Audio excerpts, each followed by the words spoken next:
नमस्कार विद्यार्थी मित्रांनो, मी रोहित दिंडे आमच्या अनुश्री क्लासेस युट्यूब चॅनलमध्ये आपले सर्वांचे स्वागत करतो। आमचं युट्यूब चॅनलच्या माध्यमातून विद्यार्थ्यांना कमी वेळामध्ये सोप्यात सोपी कन्सेप्ट करून आम्ही सांगत असतोय। हे जे अशाच प्रकारचे व्हिडिओ बघण्यासाठी आमचे युट्यूब चॅनल ज्यांनी सबस्क्राईब केलं नसेल तर खाली लाल कलर मध्ये सबस्क्राईब बटन आहे ते नक्की दाबा आणि आमचे बेल आयकॉनला जर क्लिक केलं तर तुम्हाला व्हिडिओची नोटिफिकेशन पण येतील, ज्या नवीन नवीन व्हिडिओज।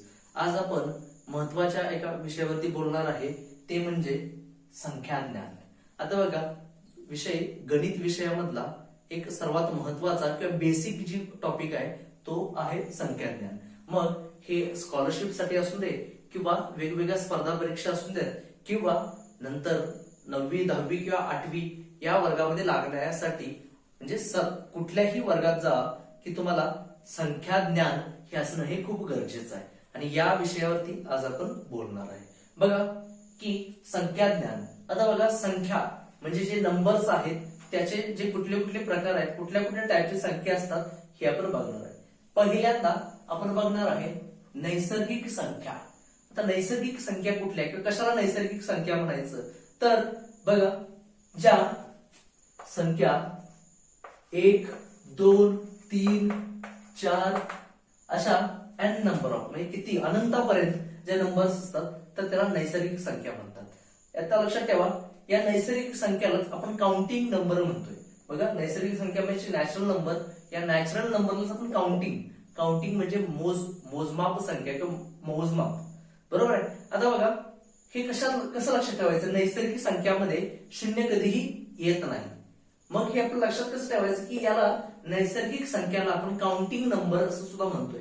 आता काउंटिंग, समजा एखाद्या आपल्याला मोजायचं आहे एखादी, तर मोजताना आपण काय करतो, शून्यापासून चालू करतो का, नाही, मोजताना चालू कुठून करतो, 1 2 3 4 100 200 300 400 असं अनंतापर्यंत म्हणजे जोपर्यंत आपल्याला मोजता येत नाही, जोपर्यंत मोजता येते तोपर्यंत ज्या संख्या असतात त्या सगळ्या संख्याला नैसर्गिक संख्या असं म्हणतात।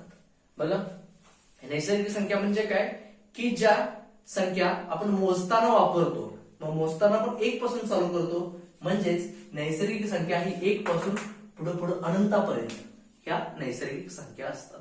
ठीक आहे, सगळ्यांना नैसर्गिक संख्या म्हणजे काय हे आपल्याला समजलं असेल। फक्त एक गोष्ट लक्षात ठेवायची, नैसर्गिक संख्यामध्ये शून्य येत नाहीये। शून्य जरी ही एक समजा गणिती क्रियामध्ये महत्वाचा जर घटक असेल तरी सुद्धा आपल्याला नैसर्गिक संख्यामध्ये शून्य हा येत नाहीये। मग 5 6 7 8 9 10 11 12 ह्या सगळ्या अशा अनंतापर्यंत संख्या येतात। ठीक आहे, त्याच्यानंतर दुसरा पॉइंट आपल्याला बघायचा आहे पूर्ण संख्या। तर पूर्ण संख्या हे कशाला म्हणायचं की ज्याच्यामध्ये शून्य पण आहे, ज्या संख्यांच्या मध्ये शून्य पण आहे, म्हणजे 0 1 2 3 4 म्हणजेच याला आपण काय म्हणतोय की पूर्ण संख्या। बघा, नैसर्गिक संख्यामध्ये शून्य येत नाही आणि पूर्ण संख्यामध्ये फक्त काय की नैसर्गिक संख्येसारखंच पण याच्यामध्ये काय होतोय, शून्य येतोय, याला आपण काय म्हणतो, पूर्ण संख्या। बघा की सगळ्यांचं महत्वाचं नैसर्गिक संख्या आणि पूर्ण संख्यामध्ये कन्फ्युजन होतं। नैसर्गिक संख्या म्हणजे जे आपण मोजण्यासाठी वापरतो, जे काउंटिंग आहेत त्याच्यासाठी त्याला नैसर्गिक संख्या म्हणतात। त्याच्यात 1 2 3 4 5 असे अनंतापर्यंत नंबर येतात। ठीक आहे, त्याच्यानंतर आपण बघितलं पूर्ण संख्या। पूर्ण संख्या म्हणजे काय, 0 1 2 3 4 5 असे अनंतापर्यंत जे आहे त्याला आपण पूर्ण संख्या म्हणतो। त्याच्यानंतर आपण बघणार आहे समसंख्या आणि विषम संख्या। ठीक आहे, समसंख्या। तर समसंख्या आपण कशाला म्हणायचं, ज्या एखादी संख्या समजा कुठलीही, समजा 40 41 42 43 अशा संख्या आहेत, तर याची ती समसंख्या कशाला म्हणायचं, ज्या संख्येच्या एकक स्थानी म्हणजे ही एकक स्थान हे दशक स्थान, बरोबर, एकक स्थानी म्हणजे या, बरोबर, ज्या संख्येच्या एकक स्थानी कुठले कुठले नंबर बघा, 0 2 4 6 8 हे जे नंबर असतात 0 2 4 6 8 ही एकक स्थानी असतात, त्या संख्यांना समसंख्या असे म्हणतात। म्हणजे इंग्लिश मध्ये त्याला आपण इव्हन नंबर असं म्हणतोय। बघा, समसंख्या म्हणजे याच्यामध्ये कुठली संख्या आहे, ही समसंख्या आहे आणि ही समसंख्या आहे। बघा समसंख्या कशाला म्हटलं, ज्या संख्येच्या एकक स्थानी म्हणजे पहिलं जे डिजिट आहे त्या ठिकाणी काय पाहिजे, 0, 2, 4, 6, 8 हे जर अंक असतील तर त्याला आपण काय म्हणतो, समसंख्या. आता त्याच्यानंतर आपण बघणार आहे विषम संख्या. विषम संख्या कशाला म्हणायचं, ज्या संख्येच्या एकक स्थानी म्हणजे इथं, ज्या संख्येच्या एकक स्थानी 1, 3, 5, 7 आणि 9. बघा 1, 3, 5, 7, 9 हे अंक असतात तर त्याला आपण काय म्हणतो, विषम संख्या. बघा ज्या संख्येच्या एकक स्थानी 1, 3, 5, 7, 9 हे अंक असतात याला विषम संख्या म्हणतात. जसं की याच्यामध्ये ही विषम संख्या झाली, ही विषम संख्या झाली, कारण का याच्या शेवटीला 1 आहे, याच्या शेवटीला 3 आहे. या पद्धतीने आपण सम आणि विषम संख्या आपण काय करू शकतोय, सांगतोय. आता बघा याच्यानंतर आपल्याला बघायचंय की त्रिकोणी संख्या. त्रिकोणी संख्या म्हणजे काय हे आपल्याला बघताना बघा,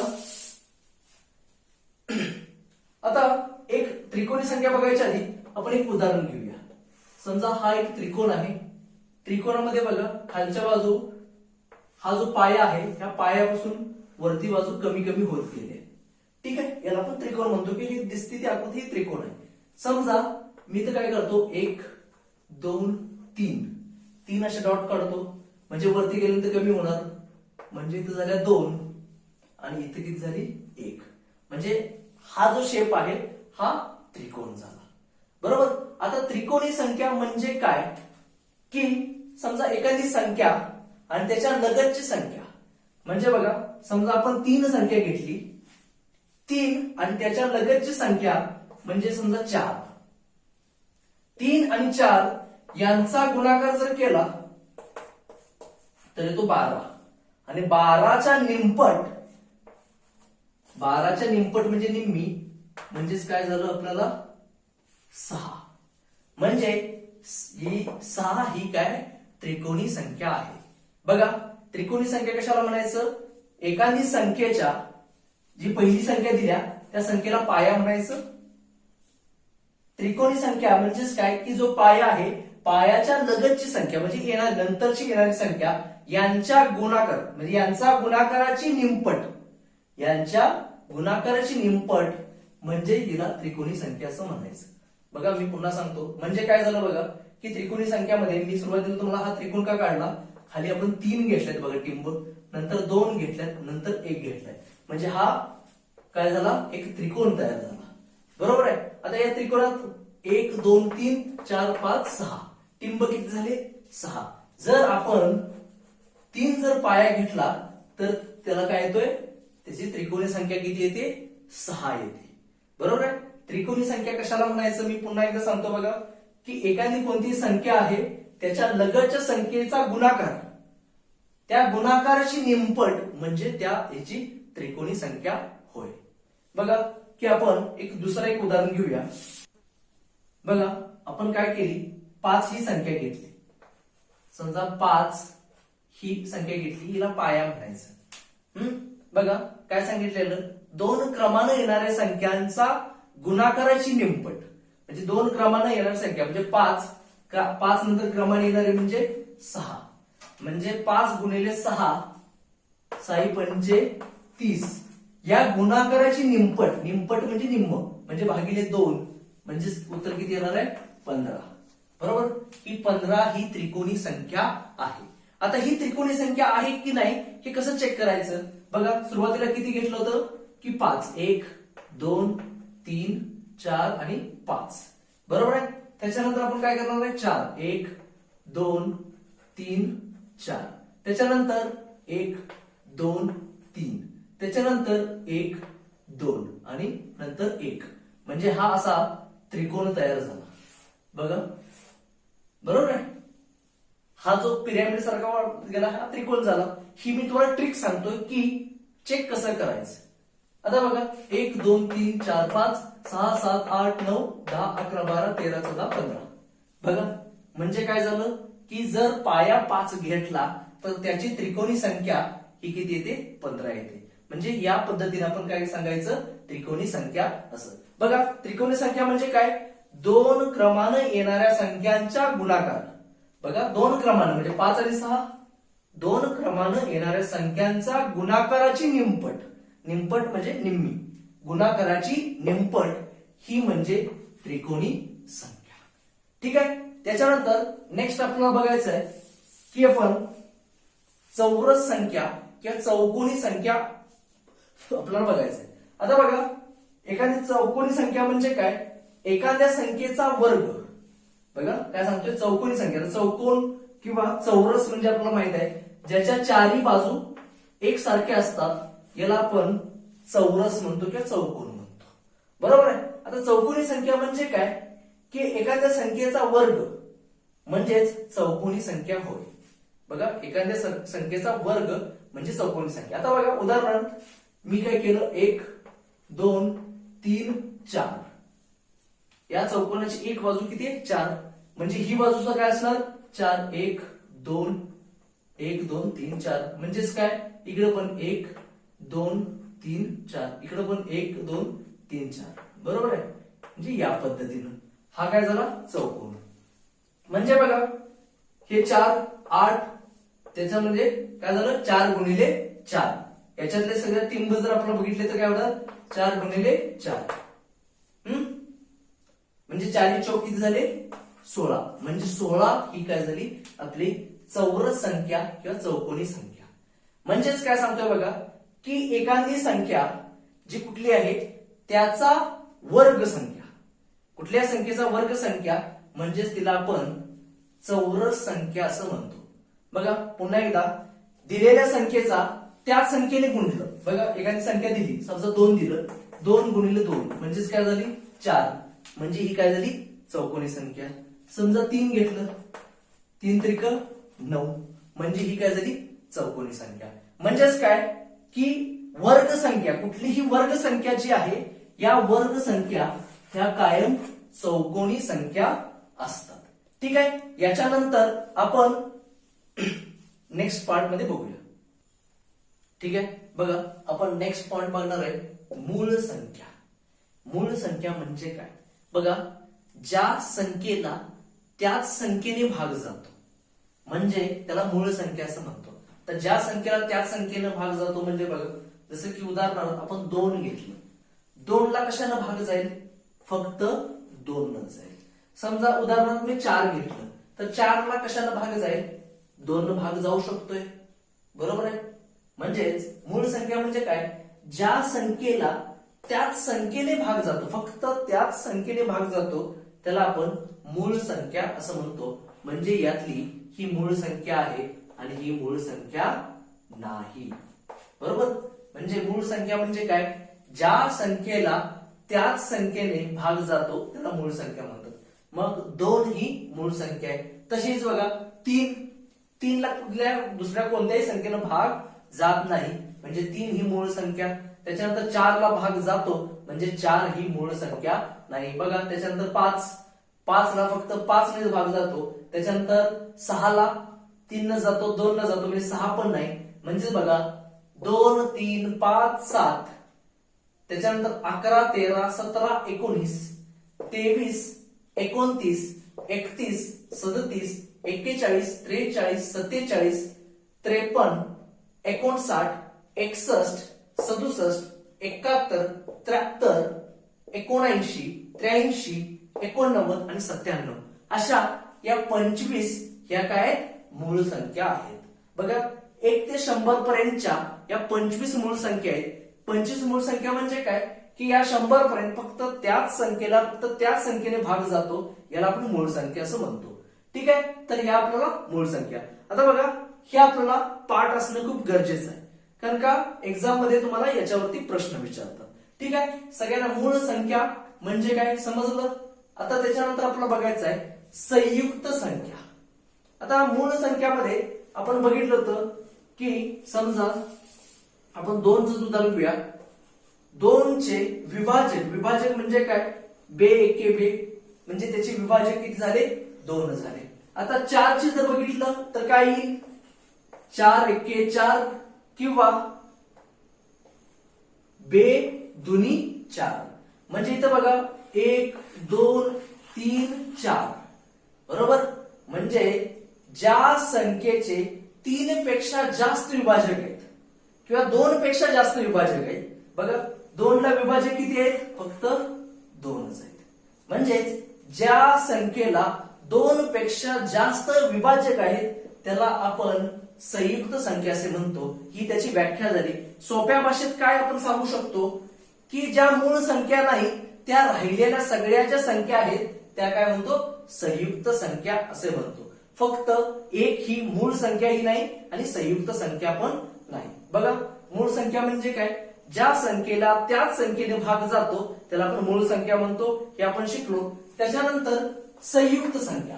संयुक्त संख्या आपण कशाला म्हटलं की ज्याचे 2 पेक्षा जास्त विभाजक आहेत त्याला आपण संयुक्त संख्या असं म्हणतो. सोप्या भाषेत आपण असं म्हणू की मूळ संख्या सोडून ज्या सगळ्या संख्या आहेत त्या सगळ्या संख्यांना आपण संयुक्त संख्या असं म्हणतो.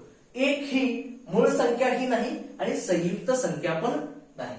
त्याच्यानंतर म्हणजे आपण मूळ संख्या बघितली, संयुक्त संख्या बघितली. त्याच्यानंतर आपण नेक्स्ट बघणार आहे सममूळ संख्या.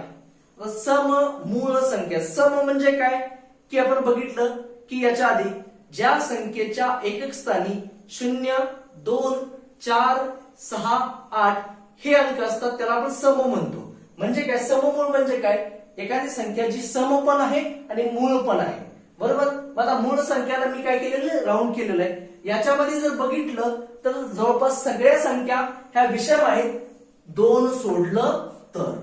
बघा 3 5 7 19 17 37 47 त्याच्यानंतर 97 59 या कुठल्याही संख्या घेतल्या तर त्याच्या एकक स्थानी हे काय आहे की 1 3 5 7 9 यांच्यातलाच आकडा आहे. म्हणजे फक्त 2 ही फक्त सममूळ संख्या आहे. सममूळ संख्या ही 100 पर्यंत कोणती आहे? 2 ही एकमेव सममूळ संख्या आहे. ठीक आहे. त्याच्यानंतर आपल्याला बघायचं आहे जोडमूळ संख्या. बघा जोडमूळ संख्या. आता जोडमूळ संख्या म्हणजे काय? 2 मूळ संख्यांच्या मध्ये संयुक्त संख्या येत असेल. बघा 2 मूळ संख्यांच्या मध्ये एक संयुक्त संख्या येत असेल तर त्याला आपण जोडमूळ संख्या असं म्हणतो. बघा जसं की 3 ही मूळ संख्या आहे, 5 ही मूळ संख्या आहे आणि या दोघांच्या मध्ये एक संयुक्त संख्या येते म्हणजे ही एक जोडमूळ संख्या झाली. बघा त्याच्यानंतर 5 आणि 7 याच्यामध्ये एक संयुक्त संख्या येते म्हणजे 5 आणि 7 ही काय झाली? जोडमूळ संख्या. त्याच्यानंतर 11 13 त्याच्यानंतर 17 19 या काय? सममूळ जोड्या. आता 100 पर्यंत सममूळ जोड्या कुठल्या? 3 5 5 7 11 17 17 19 29 31 41 43 59 61 71 73 अशा एकूण 8 सममूळ जोड्या आहेत. म्हणजे बघा सममूळ जोड्या म्हणजे काय की 2 मूळ संख्यांच्या मध्ये एक संयुक्त संख्या येते त्याला आपण काय म्हणतो? सममूळ संख्या. या पद्धतीनं ही संख्या ज्ञान हे आपण बघितलेलं आहे. बघा मी पुन्हा एकदा सांगतो की या व्हिडिओमध्ये आपण काय काय बघितलं. नैसर्गिक संख्या म्हणजे काय की 0 सोडून ज्या सगळ्या संख्या आहेत त्याला नैसर्गिक संख्या म्हणतो. त्याच्यानंतर पूर्ण संख्या म्हणजे काय की 0ला धरून 0 1 2 3 या सगळ्या पूर्ण संख्या झाल्या. समसंख्या विषम संख्या. समसंख्या म्हणजे काय की ज्या संख्येच्या एकक स्थानी 0 2 4 6 8 हे अंक असतात त्याला समसंख्या म्हणतो. विषम संख्या म्हणजे काय 1 3 5 7 9 या संख्या एकक स्थानी असतात त्याला आपण काय म्हणतो की विषम संख्या. त्याच्यानंतर त्रिकोणी संख्या म्हटलं. त्याच्यानंतर चौरस संख्या बघितलं. त्रिकोणी संख्या म्हणजे काय लगतच्या संख्यांचा गुणाकाराची निमपट ही त्रिकोणी संख्या असते. आणि त्याच्यानंतर जे वर्गमूळ संख्या आहे त्याला आपण चौरस संख्या किंवा चौकोनी संख्या म्हणतो. बरोबर आहे. त्याच्यानंतर आपण बघितलं मूळ संख्या. मूळ संख्या म्हणजे काय ज्या संख्येला त्याच संख्येने भाग जातो म्हणजेच त्याला आपण मूळ संख्या म्हणतो. त्याच्यानंतर संयुक्त संख्या. संयुक्त संख्या आपण कशाला म्हटलं की त्याचे 2 पेक्षा जास्त विभाजक आहेत त्याला आपण काय म्हणतो? संयुक्त संख्या. एक सोप्या भाषेत आपण काय सांगितलं की ज्या मूळ संख्या नाहीत त्या सगळ्या संयुक्त संख्या आहेत एक सोडली तर. बरोबर आहे. त्याच्यानंतर आपण बघितलं सममूळ संख्या. 1 ते 100 पर्यंत सम असणारी आणि मूळ असणारी संख्या ही फक्त 2च आहे. ही काय झाली? सममूळ संख्या. त्याच्यानंतर जोडमूळ संख्या. जोडमूळ संख्या म्हणजे काय? दोन मूळ संख्यांच्या मध्ये एक संयुक्त संख्या येते, तर आपण जोडमूळ संख्या म्हणतो. तर आपल्याला एकूण 1 ते 100 पर्यंत आपल्याला 8 ज्या सममूळ जोड्या आपल्याला बघायला मिळतात. बघा, या पद्धतीनं आपण संख्याज्ञान कमी वेळामध्ये एकदम सोप्या भाषेत तुम्हाला सांगितलेलं आहे. हा माझा व्हिडिओ तुम्हाला नक्कीच आवडला असेल. नक्की कमेंटमध्ये कळवा आणि आमचं युट्यूब चॅनल ज्यांनी सबस्क्राईब केलं असेल नक्की सबस्क्राईब करा. थँक्यू.